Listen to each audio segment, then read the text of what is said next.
Hello students, education मस्ती में आप सभी का स्वागत है। और आज मैं स्टार्ट कर रहा हूं क्लास 10th का एक्सरसाइज 12.2। इस 12.2 का आज हम लेके आए हैं क्वेश्चन नंबर 3।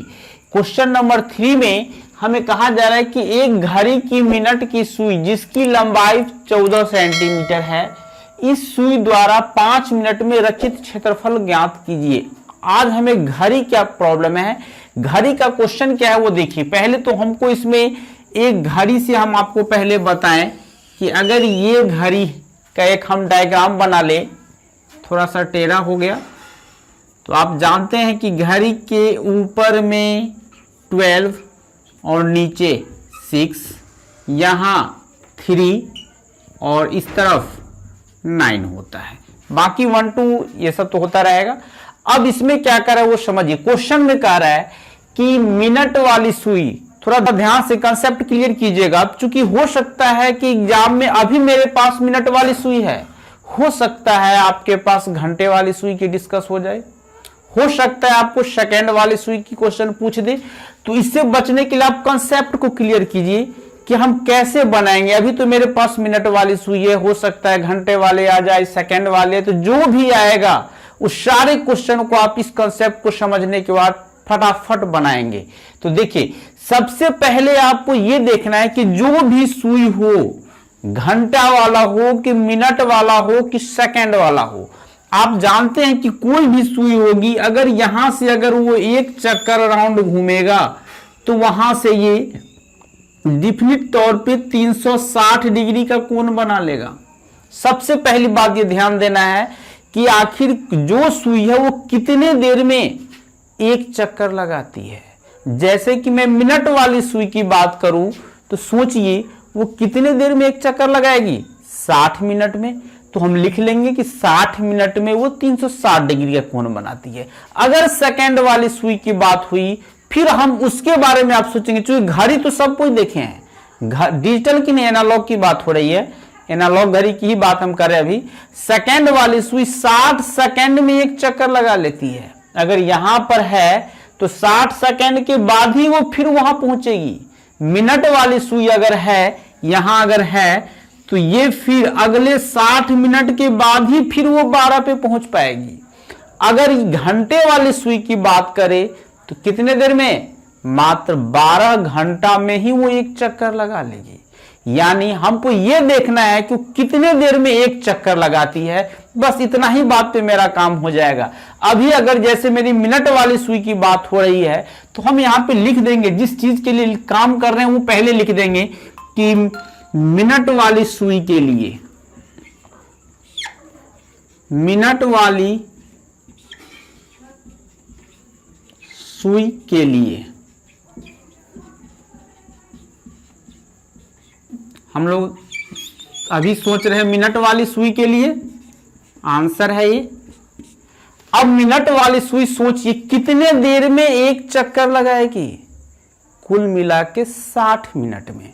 यानी 60, अगर मान लेते हैं कि मिनट वाली सुई 12 पर है, अगले 60 मिनट के बाद, यानी उसी 60 मिनट जहां इसका पूरा यहां से यहां तक आने, फिर 12 पर पहुंचने में उसको 60 मिनट लग जाएगा।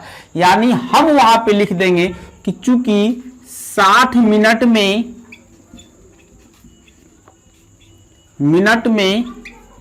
360 डिग्री का कोण बनाती है।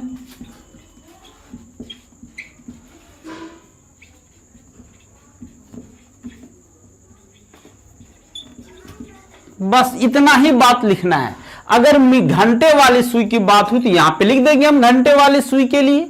और घंटे वाली सुई सोचिए कितने देर में एक चक्कर लगाएगी, 12 घंटा में, लिख देंगे 12 घंटे में 360 डिग्री की कोण बनाती है। सिमिलरली उसी तरह सेकंड वाली सुई के लिए भी लिख देंगे। अब हम क्या करें, 60 मिनट में, अगर मिनट वाली की बात हो रही है तो 60 मिनट में 360 डिग्री की कोण बनाती है, तो 1 मिनट में कितना बनाएगा, 1 मिनट में 360 बट्टा 60 इतना डिग्री का कोण बना लेगी वो। और हमको कितने की काम करनी है, 5 मिनट की। यहां देखिए हमको 5 मिनट से ही बहस है, तो 5 मिनट में कितना डिग्री का वो कोण बना लेगी, तो 360 बट्टा 60 गुना 5 हो गया मेरा काम। कैलकुलेशन करेंगे, डिग्री का मान आ जाएगा, थीटा का मान आ जाएगा।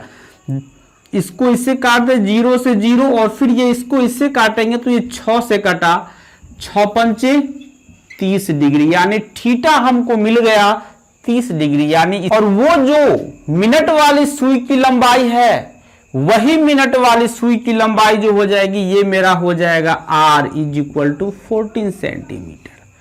अब क्वेश्चन में देखिए ये सुई 12 पर थी, अब 1 पर पहुंच गया, मतलब यहां से यहां तक 5 मिनट हो गया इसका। अब कह रहा है इसके द्वारा कितना रचित क्षेत्रफल है, यानी आपको इस भाग का क्षेत्रफल निकालना है जो हम आपको दिखा रहे हैं। यहां हम आपको पिछले क्लास में डिस्कस किए थे इस बात को। देखिए सेम हमको यहां पे नहीं फिर कह रहा है कि बाबू मेरे त्रिज्यखंड का क्षेत्रफल निकाल लो, वृत्तखंड का निकाल लो, लघु वृत्तखंड का निकाल लो, कुछ नहीं कह रहा है। अब अगर आप मेरे पिछला वीडियो को देखे होइएगा तो आपका कंसेप्ट क्लियर होगा कि हम कब त्रिज्यखंड का और कब वृत्तखंड का निकाल रहे हैं। गौर कीजिए, यहां पे हमको त्रिज्यखंड का मांग रहा है, ये त्रिज्यखंड के रूप में आ गया। हमको त्रिज्यखंड का क्षेत्रफल लगा देना है, इसीलिए लैंग्वेज तो में हम वही लिखेंगे कि 5 मिनट में रचित क्षेत्रफल, इसीलिए 5 मिनट में रचित क्षेत्रफल बराबर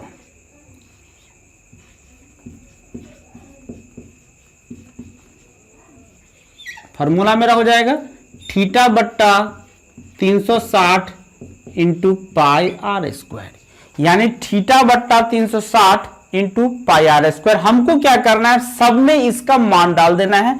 थीटा हमको पता है 360 ऑलरेडी है ही, पाई का मान हम जानते हैं, क्वेश्चन में दिया हुआ है। पाई का मान हमें कुछ ऐसा क्लियर नहीं किया है तो 22/7 ले लेंगे, और आर का मान यहाँ 14 सेंटीमीटर। सबका मान सीरियली डाल दीजिए। थीटा के जगह हमको डाल देना है 30, हमने डाल दिया 30/360 इंटू पाई, पाई का मान डाल रहे हैं 22/7। आर स्क्वायर, आर का मान है हमको 14, तो 14 का स्क्वायर करेंगे तो 14 को गुना में कितनी बार लिखेंगे, 2 बार, यानी गुना 14 गुना 14। हमने 2 बार इसलिए लिखा क्योंकि ये स्क्वायर था, अगर 3 पावर 3 रहता तो 3 बार टाइम से लिख देते। अब कैलकुलेशन कर दें इसका हम, देखिए 0 से 0 कट गया, ठीक। फिर यहां 3 से अगर इसको काटेंगे तो 12, ठीक है। फिर इसके बाद 7 से 7 दूना 14, ठीक है। फिर इसके बाद 2 से हम फिर इसको काट रहे हैं, 2 से 2 छक्का 12। फिर अब 2 से हम इसको काट रहे हैं, 2 से 2 तिया 6 और 2 से 11 दूना 22। हमको क्या मिला, इधर है 11 उधर है 14, 11 गुना 14, अब बट्टा कितना है 3, हम इस चीज को लिख दें, यानी 11 गुना 14 बट्टा 3। अब हमको क्या करना है, 11 को 14 से गुना कर देना है। हमने इसको झटपट में एकदम शॉर्ट ट्रिक, जो हम एक ट्रिक बताए हैं, आप मेरे आई बटन पे दबा करके आप उस ट्रिक को देख सके, एकदम चुटकी में आप उसको मल्टीप्लाई करेंगे। हम कर देते हैं 154/3 सेंटीमीटर स्क्वायर, यही मेरा आंसर हो गया। आपको प्रॉब्लम हो गुना करने में, या तो सिंपल गुना कर लीजिएगा, अगर आप मेरे तरह आप भी करना चाह रहे हैं तो आप मेरे आई बटन पे क्लिक करके वहां देख सकते हैं कि वो वीडियो में कि हम कैसे गुना किए हुए हैं, ठीक है। फिर हम पहुंच रहे हैं नेक्स्ट क्वेश्चन पर। नेक्स्ट क्वेश्चन है मेरा कि 10 सेंटीमीटर त्रिज्या वाले एक वृत्त की कोई जीवा केंद्र पर समकोण अंतरित करती है, यानी ये हमको पता है कि 10 सेंटीमीटर त्रिज्या वाला कोई एक वृत्त है, जिसपे एक वृत्त है जिसकी जीवा जो है वो केंद्र पर समकोण बना रही है। तो हमको कह रहा है कि निम्नलिखित क्षेत्रफल ज्ञात कीजिए, जिसमें से पहला है हमको कि संगत लघु वृत्तखंड का क्षेत्रफल बताइए, और दूसरा है संगत दीर्घ त्रिज्यखंड का। आज हम आपको वृत्तखंड का कंसेप्ट क्लियर कर देंगे, आप मेरे वीडियो पर लास्ट तक बने रहें। वृत्तखंड होता क्या है वो आपका कंसेप्ट एकदम परफेक्ट क्लियर करेंगे। वीडियो मेरा थोड़ा सा लंबा हो जाता है, चूंकि मेरा काम पढ़ाना नहीं आपको सिखाना है, इसीलिए मेरा वीडियो थोड़ा लंबा हो जाता है। बने रहे वीडियो पर, कंसेप्ट क्लियर करते रहे। जब कंसेप्ट आपका क्लियर हो जाएगा तब किसी भी क्वेश्चन को एक झटके में बना सकते हैं। चलते हैं हम लोग वीडियो को आगे बढ़ा रहे हैं। ये हम एक वृत्त बना लिए हैं। इस वृत्त में आपको सबसे पहले देखना है कि 10 सेंटीमीटर त्रिज्या की वाले एक वृत्त, तो पहले तो हम एक वृत्त बना लिए। अब कह रहे हैं कि इस पर एक जीवा लीजिए। जीवा का मतलब हो गया कि वृत्त के केंद्र को छोड़कर, यहां जो मेरा केंद्र है, सपोज किए कि केंद्र ओ है मेरा, केंद्र को छोड़कर बाकी कोई दो बिंदु आप परिधि पर ले लीजिए। हम मान लेते हैं एक यहां ले लिए, एक यहां ले लेते हैं, यही मेरा एक जीवा बन गया। सपोज कर लिए, मान लेते हैं कि ये मेरा जीवा है ए बी, ठीक है। ये जीवा जो है, जीवा ए और बी, ये केंद्र पर समकोण बना रही है। यहां ये 90 डिग्री का कोण बना रही है, ठीक है। अब ये 90 जो कोण बना रहा था, अब मैं हमको क्वेश्चन में कह रहा है कि ये दोनों का मान ज्ञात कर रहा है। मैं आपको पहले दीर्घ वृत्तखंड क्या होता है, लघु वृत्तखंड क्या होता है और त्रिज्य खंड क्या होता है, एक बार और मैं डिस्कस कर रहा हूं। मैं आपको बता दूं कि यहां से लेके यहां तक हम आपको देख रहे हैं, ध्यान दीजिए, ओ ए और ऐसे आ रहे हैं, बी फिर ऐसे, यानी यहां से देख लीजिए, ये यहां से यहां, फिर यहां, फिर यहां, ये हो गया मेरा त्रिज्य खंड, ठीक है। मैं फिर से बता रहा हूं, ओ ए यहां फिर यहां, ये हो गया मेरा त्रिज्य खंड। अब देखिए यहां देखिए ए और ऐसे और ऐसे, ये जो आप देख रहे हैं छायांकित भाग, मैं छायांकित कर देता हूं, ये पार्ट जो आप देख रहे हैं यही है वृत्तखंड, समझे बात। इसी को हम लोग लघु वृत्तखंड भी बोलते हैं। और अब इसको छोड़ करके इस वृत्त में जो पार्ट बच गया, सोचिए यहां से इधर, ये हो गया मेरा वृत्तखंड, जिसको आप लघु वृत्तखंड बोलते हैं।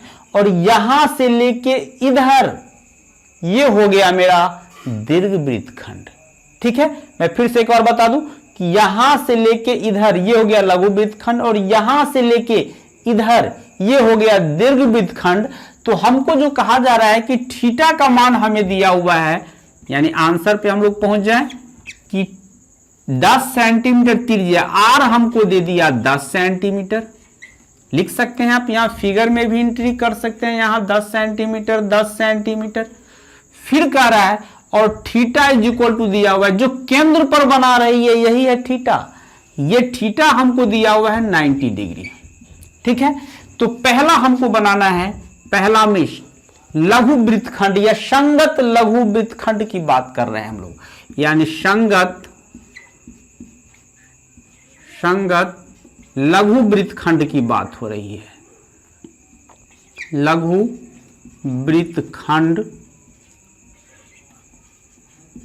का क्षेत्रफल बराबर, देखिए लघु वृत्तखंड या वृत्तखंड और संगत लघु वृत्तखंड, ये तीनों एक ही होता है।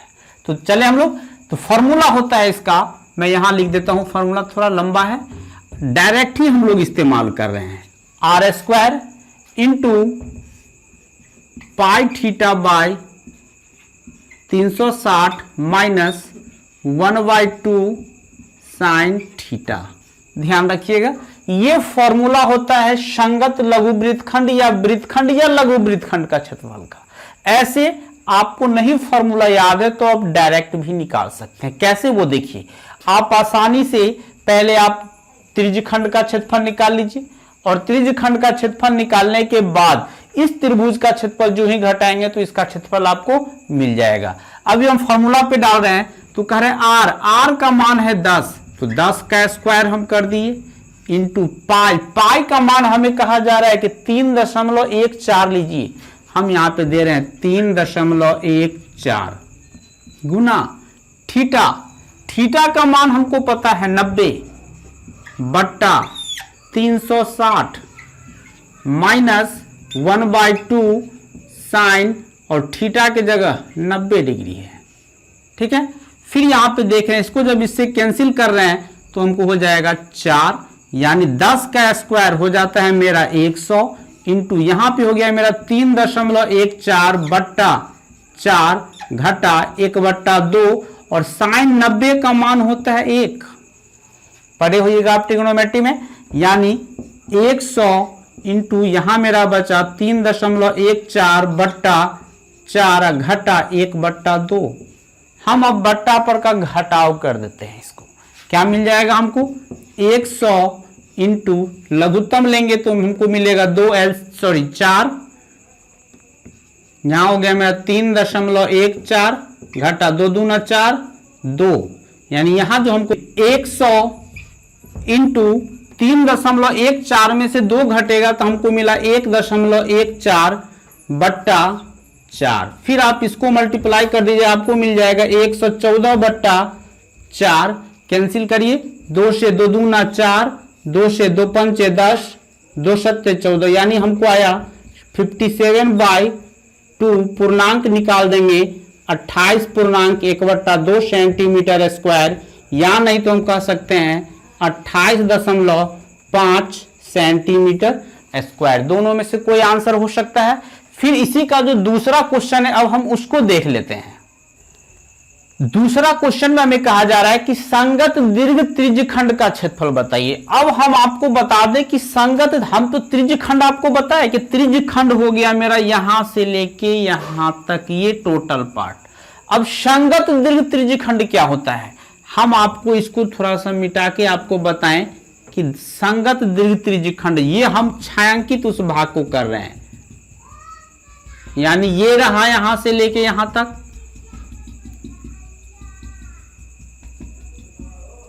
ये जो पार्ट आप देख रहे हैं छायांकित, ये संगत दीर्घ त्रिज्यखंड का हो गया। और ये जो देख रहे हैं जो छायांकित नहीं किया हुआ है, यानी O से लेकर के आपको आ जाना है A तक, O A, इसी रास्ते से यहां B पर, फिर यहां पहुंच जाना है O पर, ये हो गया त्रिज्यखंड। और ये जो छायांकित भाग देख रहे हैं, ये मेरा हो गया संगत दीर्घ त्रिज्यखंड। आप खुद सोच सकते हैं कि संगत दीर्घ त्रिज्यखंड का क्षेत्रफल निकालने के लिए हम इसमें क्या करें। इसमें सबसे पहले अगर हम वृत्त का क्षेत्रफल निकाल लेते हैं, तो वृत्त का क्षेत्रफल में मेरा ये टोटल पार्ट का क्षेत्रफल हमको निकल जाएगा, और उसमें से अगर इस भाग का क्षेत्रफल को हम माइनस कर दें, हटा दें, तो हमको ये छायांकित भाग का क्षेत्रफल निकल जाएगा। या नहीं तो आप दूसरा तौर पे ये कह सकते हैं कि आप थीटा का मान अलग कर ले। थीटा आपको दिया हुआ है 90 डिग्री, बात ध्यान दीजिएगा, एकदम एक ही बार में बन जाएगा। थीटा का मान दिया हुआ है 90 डिग्री, और आप यहां देखिएगा तो ये थीटा हो जाएगा मेरा 270 डिग्री, चूंकि टोटल 360 होना चाहिए। पहले हम लोग डायरेक्ट ही निकाल लेते हैं। पहले तो हम लोग देख रहे हैं कि संगत दीर्घ त्रिज्यखंड का निकाले, तो हम ये भी कर सकते हैं कि पहले टोटल का क्षेत्रफल निकाले। तो टोटल का क्षेत्रफल हो गया मेरा, वृत्त का क्षेत्रफल हो गया। वृत्त का क्षेत्रफल का फॉर्मूला होता है मेरा πr², ठीक है। इसके बाद उसमें से हम क्या करें, इस त्रिज्यखंड का क्षेत्रफल निकाल लें। इस त्रिज्यखंड का क्षेत्रफल निकालेंगे तो हमको मिलेगा थीटा बट्टा 360 इंटू πr²। अब देखिए इस टोटल क्षेत्रफल में से, इस टोटल क्षेत्रफल में से अगर हम इस पार्ट का क्षेत्रफल को माइनस कर दें, हटा दें, तो हमको क्या मिलेगा, तब जाके हमको जो मिलेगा वो यही पार्ट मिलेगा जो आप देख रहे हैं। अब इतना ही पार्ट मिलेगा, यही तो मेरा दीर्घ त्रिज्यखंड है, हम माइनस कर देते हैं, ठीक है। अब हम इसमें से कॉमन ले लेते हैं, πr² तो कॉमन भी है, πr² कॉमन लेंगे तो यहां बच जाएगा मेरा 1 माइनस थीटा की जगह है 90 डिग्री बाय 360। अब मान डाल देते हैं, एकदम आसान। पाई का मान आपको पता है 3.14 कह रहा है लेने के लिए क्वेश्चन में ही, और r² मतलब ये कह रहा है 10 का स्क्वायर इंटू 1 माइनस, यहां से यहां आप काट दीजिए 9 चौक 36, 1/4, यानी यहां पर बना आपका 3.14 गुना 10 का स्क्वायर 100, और फिर यहां पे 1 लेके आप इसका जब बट्टा पर का जोड़ कीजिएगा तो आपको मिल जाएगा यहां पे 4 का 4 और 1 में से -1 हुआ तो हो गया आपका 3/4। हम इसको सबको मल्टीप्लाई कर देते हैं। मल्टीप्लाई कर देंगे, आपको 3.14 को 100 से करना है, फिर जो बचेगा उसको 3 से कर देना है, तब जाके आपको गुना करके जो आपको मिलेगा वो मिलेगा आपको 942/4। ठीक है, और 942 में हमको 4 से डिवाइड भी करना है। जब डिवाइड 2 दूना 4, 2 चौका 8, 1 पर 4 आया तो 14, 2 सत्ते 14, 2 1 आए 2, हमको आ गया 471/2। फिर डिवाइड कर देते हैं, 2 दूना 4, फिर यहाँ पे बचा 7, तो 2 तिया 6, यहाँ बच गया फिर 1 पर 0, तो 2 पंचे 10.5 सेंटीमीटर स्क्वायर, यानी 471 में हम 2 से डिवाइड कर दिए तो हमको मिला 235.5 सेंटीमीटर स्क्वायर। और इस तरह से हमने दीर्घ त्रिज्यखंड का क्षेत्रफल निकाला। अगर आप चाहते हैं निकालना डायरेक्ट, तो आप थीटा का मान अगर ये ले लेते हैं 270 डिग्री, तो जो ही थीटा का मान 270 लीजिए तो डायरेक्ट ही निकालिए तो आपको आ जाएगा सिर्फ इसी फॉर्मूला का इस्तेमाल करके थीटा बट्टा 360 इंटू पाई स्क्वायर, और थीटा की जगह आपको 270 डिग्री ले लेना है। डायरेक्ट आपका आंसर इतना आ जाएगा। और उम्मीद है कि वीडियो आपको अच्छा लगा हो। अगर हमारा ये वीडियो आपको अच्छा लगे तो वीडियो को लाइक करें, शेयर करें, और चैनल पे नए हैं तो चैनल को सब्सक्राइब करें। फिर मिलते हैं हम नेक्स्ट वीडियो में। धन्यवाद।